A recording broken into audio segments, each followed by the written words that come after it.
अगर आपको अध्यात्म की ऊंचाई पर चढ़ना है तो एक शब्द याद कर लीजिए, सहनशीलता, तितिक्षा। इसको सदैव जीवन में, एक श्लोक गंगा किनारे हमें जीने की सामर्थ्य देता था। जब कभी हमें प्रतिकूलता दुख प्राय मिलते ही थे तो ये श्लोक, यम ही न व्यथ्यन्ते ते पुरुषम पुरुषर्षभ सम दुखा सुखाधीरम स्व अमृतत्वाय कल्पते। वो अमृत पद का अधिकारी हो जाता है जो आए हुए सारी व्यथाओं को, दुखों को मौन होकर सह लेता है, वो भगवान को प्राप्त होता है। जहां कोई कष्ट होता, बस यम ही न व्यथ्यन्ते ते पुरुषम पुरुषर्षभ सम दुखा सुखाधीरम स्व अमृतत्वाय कल्पते। हमें सहना है, हमें भगवत प्राप्ति करनी। अरे छोड़ो, इसने मारा, इसका कर्म जाने, चलो आगे, चलो आगे बढ़ो।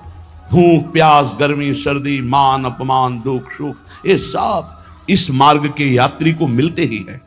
और जो इसको सह गया वो जगत पावन करने वाला महात्मा बन जाता है। वो मम भक्ति युक्तो भुवनम पुनातु, लोक के लोक को पावन कर सकता है जो भगवान के चरणारविंद में अपने चित्त को अर्पित कर दिया। इसलिए दुख ही हृदय, चाहे जितना दुख पड़े प्यारे, किसी से मत लो, किसी से मत, चुपचाप मौन होकर सह जाओ। तुम्हारा स्वामी विधान करके तुम्हें दुख भेजा है तो बहुत बड़ा उसमें कोई सुख है। वो मंगल भवन है, तुम्हारा मंगल होने नहीं दे सकता। दिखाई दे सकता है कि अब अमंगल हो गया हमारा, अमुक अमुक अमुक, कुछ नहीं। धैर्य पूर्वक अपने मार्ग में सीधे चलते रहो। उसका विधान आया है, वो दुखद हो या सुखद, सुखद है तो हर्षित मत हो, दुखद है तो शोकित मत हो, आगे बढ़ो। देखो ये अध्यात्म है। ये कमर कस लो कि इस जन्म में मुझे इस भव समुद्र से पार होना ही है। ये जो कमजोर दिल के होते हैं ना, अनुकूलता जहां मिली तो बोले जब से हमने भक्ति शुरू की सब काम चकाचक बन रहे हैं। ये भक्ति का फल नहीं है, भूल मत करना। ये तुम्हारे सुकृत चल रहे हैं इसलिए है। और जिस दिन दुष्कृत का फल आएगा उस दिन भक्ति करते हुए भी कदम रखना मुश्किल हो जाएगा, पग पग पर तुम्हें दुख मिलेगा। इस सिद्धांत को समझ लीजिए तो कभी आप निराश नहीं होंगे, शूरवीर होकर आगे बढ़ते रहेंगे। जो हमारी भक्ति है नई फसल है, और इस फसल की जो आनंद वृत्ति है वो भगवदानंद है, ज्ञानानंद है, अखंडानंद है, प्रेमानंद है। वो ये भोगानंद नहीं है, विषयानंद नहीं कि भगवान की बड़ी कृपा जो चाहो वो भोग मिल गए। ये सुकृतों के फल है। ये सुकृत और दुष्कृत दोनों को यही नष्ट कर दो और निकल चलो भगवान की परम धाम में, जहां नित्य सेवा सुख का आनंद सहचरियां ले रही है। श्रीपाद कह रहे, संतर्जयस ताड़यन, कोई मुझे बहुत डांटे भर्त्सना करे और ताड़यन पिटाई भी कर दे, मुझे कुछ कभी शिकायत नहीं करनी प्रभु से। देख रहे हैं ना, वो उन्होंने विधान किया है ना कि इसको पीटो, तो हम चुपचाप पीट लेंगे, किसी से नहीं कहना। रहीमन मन की मन व्यथा रखिए मन में गोए, सुनिठ ले हैं लोग सब बांटने। इसीलिए असंगो हम, असंग किससे कहें अपने दुख सुख की बात। अपना दिल तो दिलवर को दे दिया, जो बीते सो दिल तो उनके पास है, वो तो जाने दुख सुख की बात, हम क्या जाने। हम तो बस आपके हैं। मौन, अपने विषय में न सुख की बात करे न दुख की, मौन बात करे तो प्रभु की करे, नहीं तो मौन। मान लीजिए अगर ये मौन आप धारण कर लेंगे तो निकल जाएंगे माया से, नहीं तो किसी की निंदा कर देंगे, किसी का ऐसा कटु वचन बोल देंगे, परुख वचन बोल देंगे, भजन छीण हो जाएगा, भजन करने की वृत्ति नष्ट हो जाएगी। सैकड़ों लोगों के प्रश्न है कि पहले भजन अच्छा होता था अब नहीं होता। उसमें दो बातें होती है, एक तो भजन की ऐसी भूख बढ़ गई है कि अब उतने भजन से नहीं और भजन होना चाहिए। ये उत्तम महापुरुषों की कृपा पात्र भक्तों की वृत्ति होती है। और एक होता है कि आपसे वैष्णव अपराध बन गया, कुसंग हो गया, इस कारण से ऐसा। अगर आपके हृदय में कोई दोष स्मृति नहीं हो, फिर भजन में ऐसा लगता है कि मेरे से बहुत कम भजन होता है, वैसा भजन नहीं होता जैसा होना। ऐसा बड़े बड़े महापुरुषों को भी अनुभव होता है। ये कोई निंदनीय बात नहीं है, वंदनीय बात है। पर वास्तविक यदि भजन नहीं हो रहा है, वास्तविक यदि आपका रुक गया है आनंद, तो आप ढूंढ लीजिए आपका भोजन गलत है, आपका संग गलत है, आपने कोई वैष्णव निंदा की है, बस यही कारण है। यही खोज लेना, यही सुधार कर लेना। किसी से क्षमा याचना की जरूरत नहीं, अंदर देखो और आचार्य गुरु से प्रार्थना करो, सब ठीक हो जाएगा। बड़े कृपालु है, जिन्होंने अपराधी मुझ जैसे को घसीटा तो अब अपराध बन जाएगा तो थोड़ी छोड़ देंगे वो। विश्वास कीजिए, उन्हीं से प्रार्थना कीजिए, नाथ यदि आपको अपराध मोचन कराना है तो भेज दीजिए मुझे उसके पास, या उसको बुला दीजिए, मैं पैर पकड़ लूं, हाथ जोड़ लूं यदि अपराध बन गया है। और यदि आप चाहें तो आप क्षमा कर दें, आगे से सावधान रहेंगे। बड़े कृपालु हैं प्रभु, क्षमा कर देते। भजन की वृत्ति को रुकना, ये सहन मत कीजिए। समय नहीं है कि आज नहीं तो कल भजन चल पड़ेगा, नहीं, तुरंत वाचिक में आ जाइए, तुरंत वाणियों का गायन कीजिए, नाम कीर्तन कीजिए और ढूंढिए अपराध क्या बना जो आंतरिक हमारा भजन रुक गया, और प्रभु से प्रार्थना करके उसको चलवाइए, वो बड़े कृपालु है, क्षमा कर देंगे। अगर आपने प्रगट में किसी का अपराध किया और वो उपस्थित हो तो जाओ, उनके चरण पकड़ो, उनसे प्रार्थना करो। भजन का रुकना सहन मत करो। बहुत कठिन है भजन करके भगवत प्राप्ति करना। वो हमारे अंदर सरलता पूर्वक भजन चल रहा है, उसको बचाओ। किसी की निंदा मत करना, किसी की अवहेलना मत करना। तुम्हारी कोई निंदा करे, तुम्हारी अवहेलना करे, सह जाना, कह रहे हैं, इसमें कह रहे हैं संतर्जय ताड़यन बंधनन। यदि वो कहीं मुझे बांध दें, मैं बंधना भी स्वीकार कर लूंगा। ऐसा भक्तों को कोई बांधता है क्या? हाँ, बांध देते हैं। तितिक्ष ब्राह्मण की कथा में पढ़िए, उसको बांध दिया। एक सखी बहुत भजनानंदी थी, उसके परिवार के लोग रोज उसे पीटते थे और उसे बांध देते थे। सखूबाई नाम उसका सखी का था। एक सखी बहुत नागरीदास जी के संग में रहकर भजन की वृत्ति उच्च कोटि की सीखी थी, भागमती बाई। उनके पति ही उनके ऊपर सैया लगाकर नई नवीन रानी के साथ बैठते हुए सब पिटाई करते, इतना कष्ट देते, पर वो उच्च कोटि की ऐसी महान वक्ता, परम सिद्ध बरसाने के जो वास करने वाले अपने नागरीदास जी थे, हरिवंश महाप्रभु के शरणागत, उनके सत्संग से ऐसी उच्च कोटि की दशा प्राप्त हुई, उसे कोई फर्क नहीं पड़ा। उसके कष्ट देने के लिए उसके ऊपर सैया लगाते, राजा थे, और नवीन रानी के साथ उसके ऊपर बैठते, उपद्रव करते, मारते पीटते, लेकिन वो सम रहती। संतर्जय ताड़यन बंधनन, शांत। वो देख रहा है, बस तुमको यही सोचना, वो देख रहा है, मेरा स्वामी देख रहा है। वो देखते हुए मौन है ना, वो चाह रहा है ना, तो तेरा किया मीठा लगे। बस बात समझ लो, इतना तो बहुत बड़ी वस्तु प्राप्त होगी, बहुत बड़ी। एक मिट्टी जब कुम्हार को अर्पित हो जाती है तो पीट पीट कर एक छोटा राई भर भी दाना नहीं रहने देता, क्योंकि राई भर भी अगर दाना रहा वहीं से मटकी फूट जाएगी, राई भर भी अहंकार रहा वहीं से भक्ति रस निकल जाएगा। पीट पीट के उसको एकदम बराबर, फिर भी चैन नहीं, जल डाल के रौंदा, फिर भी चैन नहीं, हाथों से मल कर अपने अनुसार बनाया, फिर चाक पे चढ़ाया, जो चाहा आकार दिया, सूर्य के ताप में तपाया, फिर उसको दहकते हुए आवे के बीच में रख के पकाया, फिर उसमें रस रखने लायक क्षमता आ गई उस मिट्टी में। ऐसे ही हम जब संत महापुरुषों को, श्री भगवान को समर्पित होते हैं तो ये सब होगा। रस रखने लायक हृदय तभी होता है जब आवे में तपता है, इसलिए तैयार रहो। तभी नागरीदास जी ने कहा, बड़ो ही कठिन है भजन ढिग डरिबो। एक सूरवीर योद्धा की तरह जैसे उसके अंग घाव से युक्त होते हैं, वो कदम पीछे नहीं आगे ही बढ़ाता है, ऐसे भजनानंदी चाहिए। चाहे मुझे चोर कहा जाए, पतित कहा जाए, गाली दिया जाए, मुझे मारा जाए, बांध लिया जाए, तो भी मैं भगवान पर दोषारोपण नहीं करूंगा। मैं यही निश्चय करूंगा, प्रभु मेरे देख रहे हैं, जोई जोई प्यारो करे सोई मोई भावे, उनका विधान परम मंगलमय है। अंतः क्लेश मतीव दुस्सह तरम प्राप्नोति नाना विधि। मुझे अंदर से भी बहुत पीड़ा दी जाए, काम पीड़ा, क्रोध पीड़ा, लोग बाहर से तो ये दिया जाए और अंदर से भी ये दिया जाए, तो भी हे प्रिया जो आपसे नहीं कहूंगा। प्रेम में कभी शिकवा शिकायत नहीं होती, ना इष्ट से, और अपने प्रीतम के विधान से दिए हुए कष्ट को हम दूसरे से कह दें, धिक्कार है हमारी प्रीति को। प्रीतम सहावे और मैं दूसरे से शिकायत करूं? नहीं, हर विधान आपका सहो। ये प्रेम है मस्ती का, ये लज्जू पंजू ऐसे काम नहीं है इनके। ये तो देखते हैं पैर धर के, अगर गर्म लगा तो हटा लेंगे, मत रखना गर्म ही गर्म है। और छाती मजबूत करके कि आग पे चलूंगा, तो पैर रखोगे तो चंदन हो जाएगा आग में भी। पूरे जीवन की बात कह रहा हूं, पूरे जीवन की। सोचो उस समय जब 13 वर्ष की अवस्था है और घर से निकले थे, कोई साथी नहीं है, कोई समझाने वाला नहीं, और आज इतना जीवन हो गया, इसी यार के सहारे हुआ है।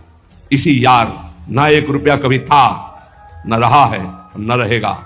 प्रेमानंद का 1 रुपया नहीं है, प्रेमानंद की 1 वस्तु नहीं, ना रहा ना रहेगा। हाँ, प्रेमानंद की सब वस्तुएं हैं, ना होते हुए भी पूरा विश्व मेरा। क्यों? प्रेमानंद भगवान का है। भगवदानंद को प्रेमानंद कहते, वही संपत्ति। जीवन भर एक ही साथी रहा है, और हे नाथ ऐसी कृपा करना, अब दूसरा साथी बने ना।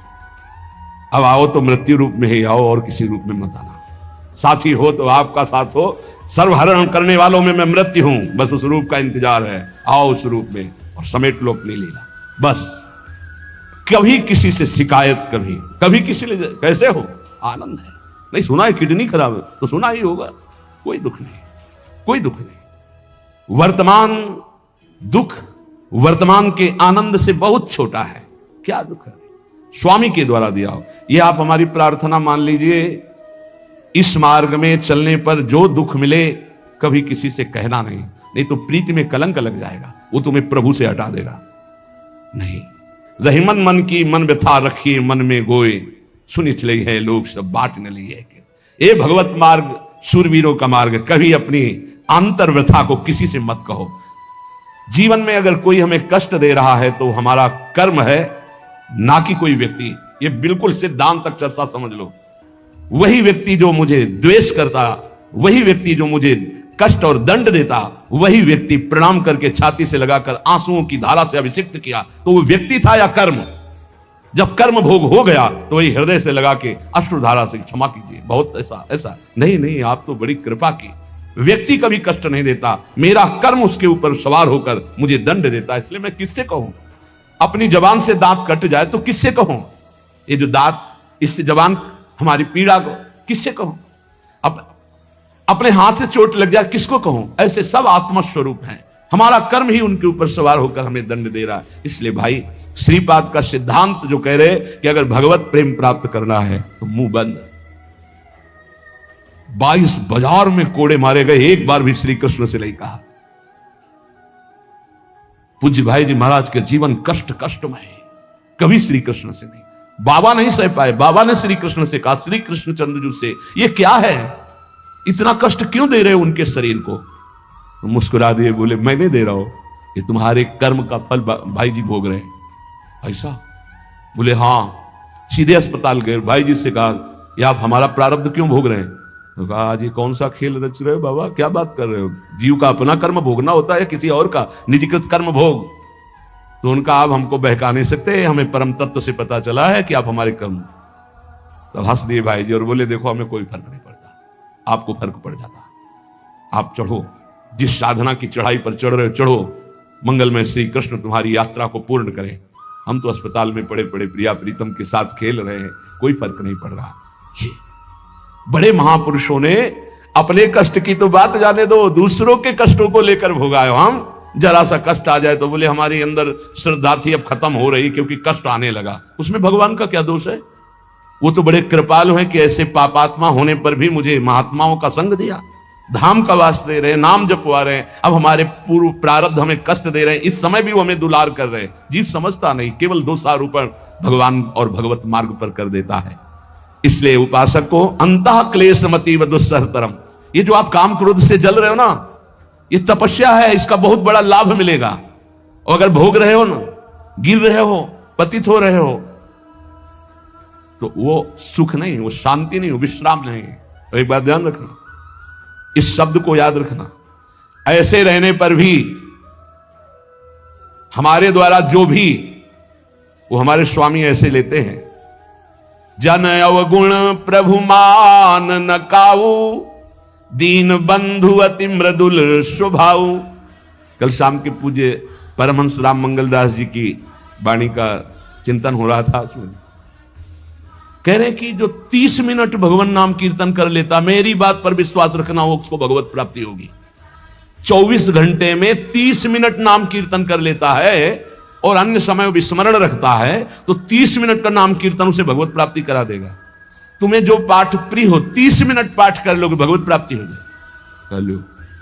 और बहुत पहुंचे हुए महापुरुष जिनके चरणों में अपार श्रद्धा है, आप लोग तो रात दिन लगे आपको भगवत प्राप्ति नहीं होगी। चूक हो जाएगी तो जन अवगुण प्रभु मान न काऊ, दीन बंधु अति मृदुल स्वभाव। अग्नि की ज्वाला के समीप रुई का पहाड़ कितनी देर टिकेगा? कितनी देर टिकेगा? उसके ताप में झुलस जाएगा। ये अग्नि की ज्वाला है भगवान नाम कीर्तन, भगवत यश गुणगान। तो जैसे किसी को लगे कि वो नाम जब भी करता है वो रुचि पूर्वक पाप करता है, असंभव। नाम जापक रुचि पूर्वक पाप कर ही नहीं सकता, उसका हृदय जलेगा पक्का। आप जप करके देख लीजिए, आप जप कीजिए नाम और फिर आपसे पाप जब बनेगा तो आप फिर हालत अपनी देख लीजिएगा, बार बार हृदय जलेगा, नहीं नहीं नहीं। तो एक दिन वो नहीं सिद्ध हो जाएगा और आप निर्विकार हो जाएंगे। इसलिए अंतः क्लेश, अगर बुद्धि मति हो, अति अंदर क्लेश आ रहा है, कभी काम आ रहा है, कभी क्रोध आ रहा है, कभी लोभ आ रहा है, कभी मोह आ रहा है, ये आता रहेगा जब तक भगवत साक्षात्कार नहीं होगा। ऐसा मत समझो कि 2-4 महीने जप करेंगे तो हम सिद्ध हो जाएंगे, ये आता रहेगा। ये बहुत भागवतिक शक्ति से संपन्न है विकार, कोई साधारण नहीं है। कि तुम माला जपोगे वो नहीं आएगा, माला जपते समय ही आएगा वो। ये भागवतिक शक्ति से संपन्न, काम क्रोध लोभ मोह तब त्रिभुवन को परास्त कर रहे हैं। ये भगवान के पावर से शक्तिमान है। तुम्हारा अहंकार जब गलित हो जाएगा तो इनका आना ही बंद हो जाएगा। जब तक अहंकार रहेगा तब तक ये आते रहेंगे। तो जो तुम्हारे अंदर जलन हो रही, मत कहो किसी से, सह जाओ, यही तपस्या हो जाएगी, यही भगवान की प्राप्ति का हेतु हो जाएगा। प्रभु के लिए थोड़ा कष्ट सहकर आप आगे बढ़कर देखिए वो कितना आपको प्यार देते हैं। यही कष्ट सहना है, आंतरिक विकारों को सहना, बाहरी प्रहारों को सहना, कभी किसी से ना कहना, ये भक्तों का स्वभाव। मौन, इसीलिए वाणी से मौन, कुछ ना बोलना। हमने एक संत भगवान को देखा है, 22-23 वर्ष पहले वृंदावन में, कच्चा मार्ग था, एक बोरा रखते थे ऐसे, पागलों जैसा भेष था। तो जब रात्रि के 11 बजे वापस यमुना किनारे से प्रसाद पाके यमुना किनारे गए, यमुना किनारे से जब लौटते थे तो उनको देखते थे अकेले वो बैठे रहते। उनकी मुद्रा देख के लगता था भगवदानंद में डूबे हुए। नजदीक बैठे, बोरा उठाया, चल दिया। अमित पीछा छोड़ने वाले थे नहीं पीछे, तो उनका क्या बात है, क्यों पीछे? अब संत वेश हमारा भी तो मर्यादा से ही बोलेंगे, वो कुछ नहीं, केवल जानना चाहते हैं आपको। तो कालीदय की इधर एक तमाल का पेड़, जो श्वेत रंग का एक वृक्ष है, उसका मुझे नाम नहीं याद आ रहा, गूलर जैसा, और वो तमाल में लिपटा हुआ अब भी है। दाहिनी तरफ है ये जो खाली जगह पड़ी ऊंची, जो अपने दाहिनी तरफ बर्फ फैक्ट्री के आगे जाते हैं, उसी के नीचे बैठे। तो हमने पूछा आपकी स्थिति देखकर मुझे लगता है आप हर समय भगवदानंद में डूबे रहते हैं। बोले जब लगता है तो प्रश्न क्यों करते हो? हमको आपकी वेशभूषा देखकर। तो बोले जगत से बचने के लिए ये वेशभूषा है। एक बोरा ऐसे जैसे कोई बीनने वाले होते हैं, कबाड़ बीनने वाले, ऐसे बोरा ऐसे रखे थे, एक गमछा लगाए हुए थे, पूरा शरीर खुला, कोई साधु का वेश नहीं, कोई चिन्ह नहीं, और उनकी स्थिति भगवदानंद में थी। उनका ये किसके उपदेश, किस मार्ग के उपदेश, किस इष्ट की आराधना से आपको ऐसी स्थिति प्राप्त हुई? बोले प्रथम पूज्य श्री स्वामी राम सुखदास जी महाराज का सत्संग हुआ, इष्ट देव श्री कृष्ण, इष्ट ग्रंथ गीता, उसी की कृपा से मुझे ऐसा, मैं भारत के हर तीर्थों में वास करता हूं, भ्रमण करता हूं, असंग रहता हूं, और यही वेशभूषा रहता बड़ा अंदर से। तो भोजन प्रारब्धवशात जो सामने आ जाता है उसे पा लेता हूं, नहीं आता भूखा रहता हूं। तो अगर हम मधुकरी ले आवे कभी आप जिससे, तो पालेंगे? बोले दे देंगे तो पालेंगे। दूसरे दिन मधुकरी लेकर के, तो रोज हमारी उनके चरणों में श्रद्धा, क्योंकि उनका रहना और चिंतन दोनों, रहनी और चिंतन बड़ी प्रशंसनीय। जो वीतराग परमहंस हो गया, अक्षर सा वैसे, कुछ पास नहीं, केवल बोरा, वो नाटक के लिए बोरा के कोई समझे कबाड़ बिनने वाला, और एक गमछा ऐसे रंग बिरंगा, बस कुछ नहीं, कोई भागवतिक चिन्ह नहीं। एक दिन देखा वो बड़े मक्खियां भिन भिना रही, तो नजदीक गए, क्या होगा? चुप जाओ, इनका बोली ना, बोले वमन और शौच दोनों हो रही है, शरीर बिगड़ गया है, तो हमका औषधि के लिए हम व्यवस्था, बोले इसलिए कह रहा हूं आप बच जाइए। हमका हमें बता तो दीजिए क्यों नहीं? तो बोले आया हुआ प्रारब्ध है, इसको हंस के भोगना है। ऐसे कोने में साइड में ऐसे पेड़ के किनारे पड़े, 2-4-10 दिन जो भी व्यवस्था उनकी बनी, फिर वो हमको दर्शन नहीं मिले, अन्य तीर्थों में चले गए होंगे। ऐसा महापुरुष, क्या हम अपने शरीर को इतना प्यार करें कि भगवान से श्रद्धा हो जाए, भक्ति मार्ग में हम लड़खड़ा जाए, फिर सत्संगी किस बात का? ये पक्का समझ लीजिए, ये जो भगवत मार्ग है ये शूरवीरता का मार्ग है, सहन करने का मार्ग है। जितने भी महापुरुषों के चरित्र हैं आप पढ़ करके देख लीजिए, भगवान के चरित्र से भी ज्यादा लाभ भक्त चरित्र सुनने से इसलिए होता है कि हमको लगता है कि हमारे जैसा जन्म लेकर इतना कष्ट सहकर इस ऊंचाई पर पहुंचे, ये बड़ी बात है कि वो जीवत्व से हमारी तरह पैदा होकर ईश्वरत्व को जाता है। इसलिए भक्त चरित्र में विशेष बल हमको प्राप्त होता है। क्या क्या कष्ट सहते, और आप खुद देख लीजिए, आपको जितना कष्ट है उससे बड़ा सुख है कि नहीं, अंदर देख लीजिएगा तो इसी से अनुमान लगा लीजिए, जितना बड़ा कष्ट उससे कई गुना बड़ा सुख भगवान देते हैं, तभी वो उनका यश गाते रहते हैं। ऐसे थोड़ी होता है कि हमारे भगवान का हम भजन करते, हमारे साथ अन्याय नहीं हुआ। न्याय तो सही बात नहीं हुआ, नहीं तो तुम्हारी दुर्गति हो जाती है। सही बात में उन्होंने न्याय नहीं किया, पक्षपात किया है तुम्हारा। अगर वो सही न्याय करते तो ईमानदारी से कहते हैं, केवल नरक के कीड़ा ही बनना पड़ता और कुछ नहीं है। खूब देख लो, डबल चेहरा होता है, एक सामने का चेहरा देख रहे हो और एक एकांत का चेहरा होता है, डबल चेहरा होता है। और भगवान डबल रखो चाहे तिबल, सब देखते हैं। सब हम बैठे हुए देख लो ईमानदारी से वृंदावन की भूमि में, एक चेहरा है जय श्री राधे, और एक चेहरा है जो राक्षस है अंदर बैठा, देख लो अंदर देख लो, बिल्कुल इस समय सीसी कैमरे में हो, अंदर देख लो, एक राक्षस बैठा है और उस राक्षस ने जो जो करवाया आप लिखो रजिस्टर में, तुम्हें याद है जितना, और इसके बाद आप न्यायाधीश बनो, फिर आपकी क्या दुर्गति होती उसका। इससे ऐसे होता है, हे प्रभु, तभी त्राहिमाम मचता है, तब उनकी कृपा नजर आती है कि बोले भगवान ने न्याय नहीं किया। हम कहते सच्ची बात तुम कह रहे हो प्यारे, न्याय नहीं किया इसीलिए बचे हुए हो, अगर वो न्याय कर देता, पक्षपात न लेता तुम्हारा, तब तुम्हारे होश उड़ते, चाहे जो कोई हो, अपना रजिस्टर जांच के देख लो।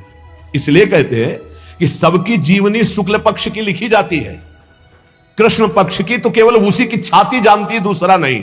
हृदय में जितने विकार, हृदय में जितना अंधकार, हृदय में जितना कूड़ा करकट, वो तो हम जानते हैं कि हमारी स्वामिनी की कृपा ने कितना निर्मल किया है। तब उनकी स्वामिनी जू मुझ जैसे अपराधी के अपराधों का विस्मरण करके आप ऐसी कृपा, तो आपको लगता है कि संतों की एक दैन्य भाषा होती नहीं, ईमानदारी से संत कभी झूठ नहीं बोलते।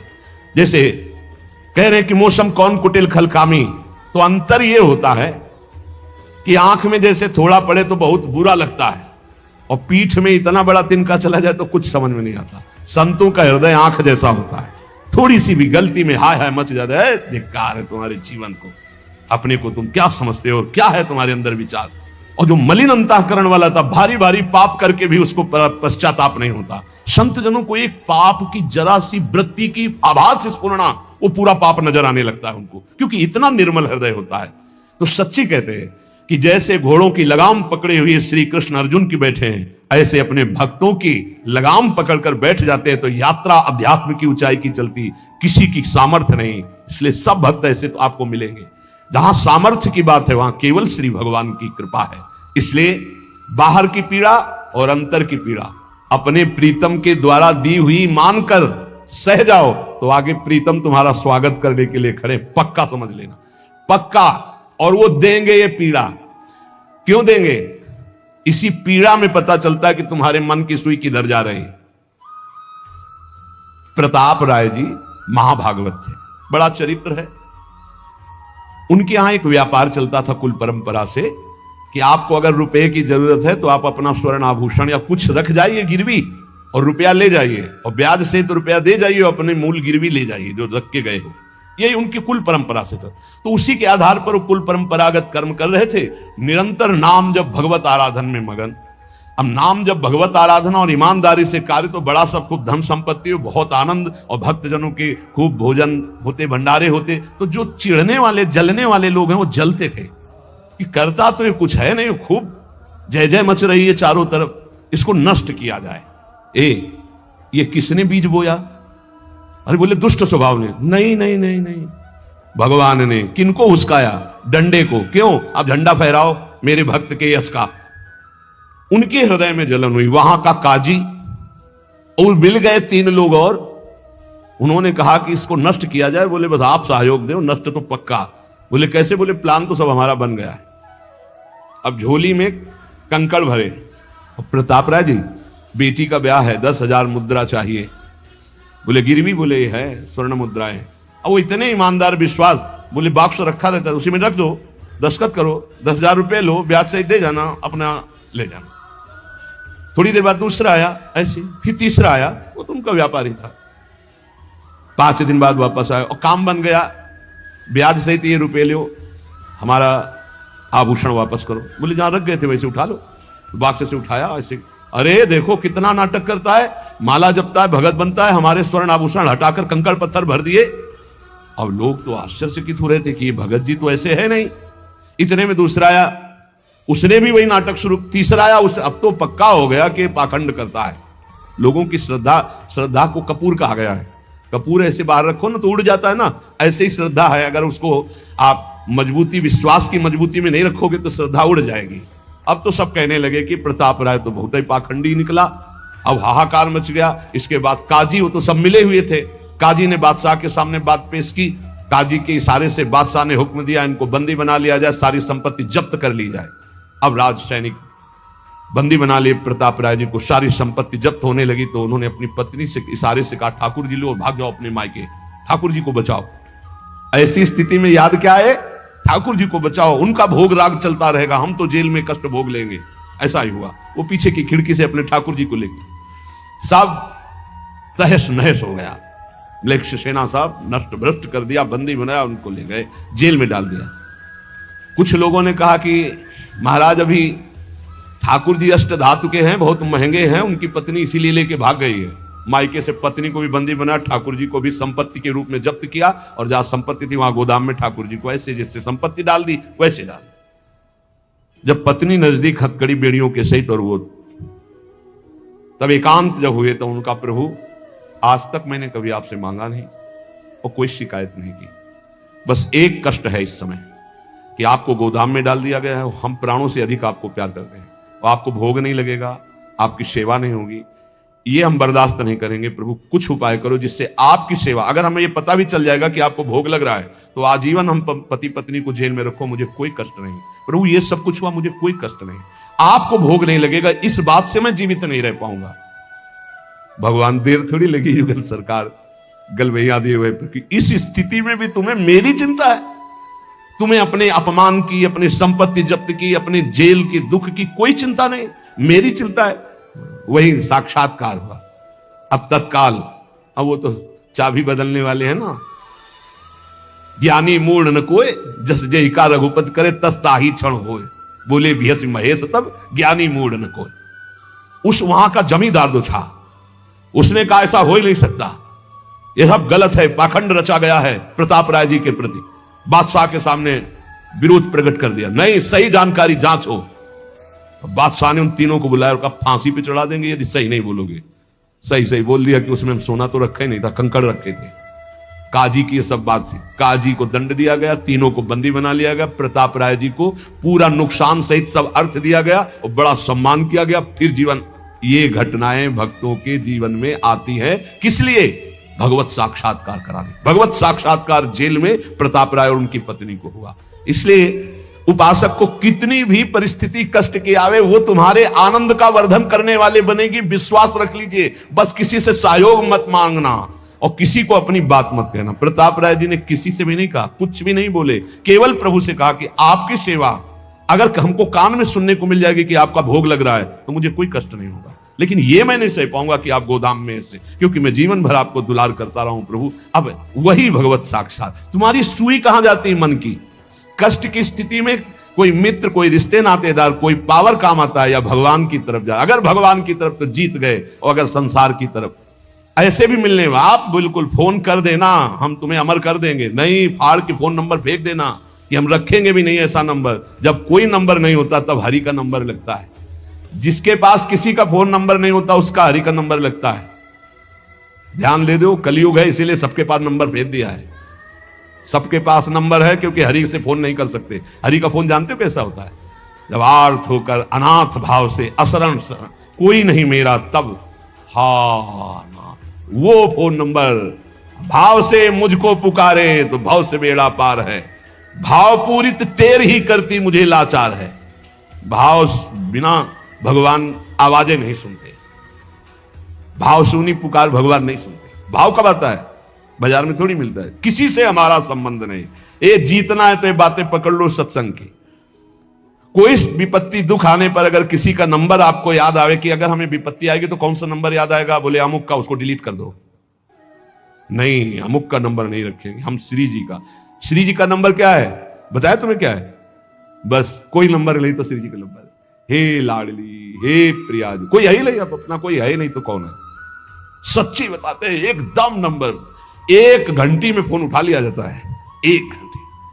गजेंद्र ने जब देखा कि कोई मेरा सहयोगी नहीं, हरी री नहीं पहुंच पाया, काम हो गया। हरि पूरा नहीं कर पाए, काम हो गए।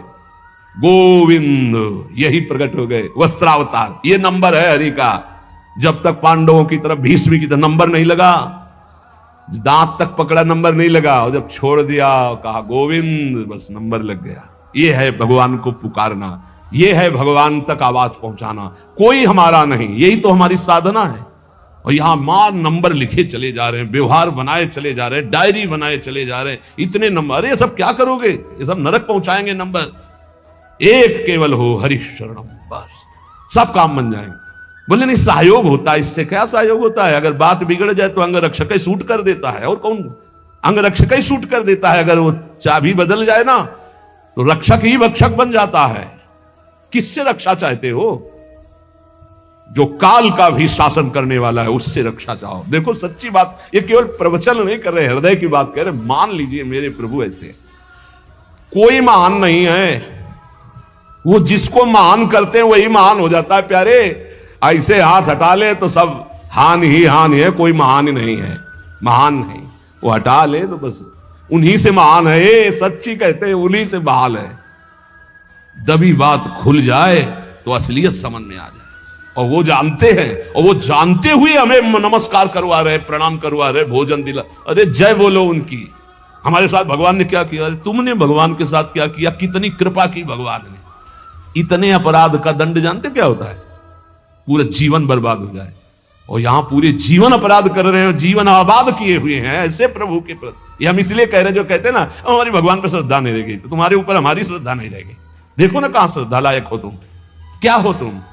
ये हम असलियत कह रहे हैं।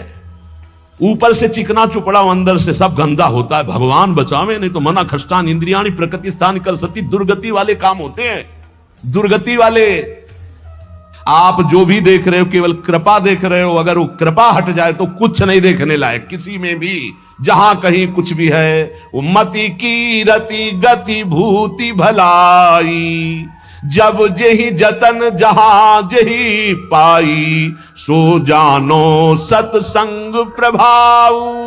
लो कहूं वेद न आन पाऊ। इसलिए हम कहते हैं ये मत कहो मुझे भगवान पे श्रद्धा नहीं रह गई। भगवान की इतनी कृपा है, हम कैसे तुम्हें बताएं। कृपा ही कृपा है कि वो न्याय ठीक से नहीं करते। किनके साथ? एक बार जो कह दे राधा, एक बार हरि, एक बार कृष्ण, तो पक्षपात ले लेते हैं। अगर पक्षपात ना लेते, ठीक से न्याय करते तो करोड़ों कल्प रौरव नरक मिलता, फिर भी उद्धार नहीं होता। ऐसे आचरण सबके अंदर है, देख लो। 15 मिनट के अपराध से जीवन भर आपको भारत की जेल में सड़ना पड़ेगा। वो ऐसे कितने अपराध हैं उनका, जिनको तुम इस कानून से अनुमान लगा सकते हो। वैसे कितने अपराध किए, लेकिन स्वामी ने कभी एक चाटा नहीं लगने दिया, और निकाल करके आपको परम पद की तरफ ले जा रहे। कृपा नहीं दिखाई दे रही? तुम सत्संग, नाम जप, भगवत यश गायन, भगवत लीला, भगवत धाम, ये तुम्हारी साधना का फल है क्या? ये कृपा का फल है। तुम अपने को देखो और कृपा को देखो तो यही बलिहारी जाएगी कि जासु कृपा नहीं कृपा आघाती। जिनकी कृपा कृपा करने से आघाती ही नहीं है। इसलिए अंतः क्लेशमति व दुस्सहतरम प्राप्नोति नाना विधि। नाना विधान से यदि अंतर बाहर कष्ट मिले तो चुपचाप सह जाना, राधा राधा राधा। आगे बढ़ोगे तो भगवत प्राप्ति हो जाएगी।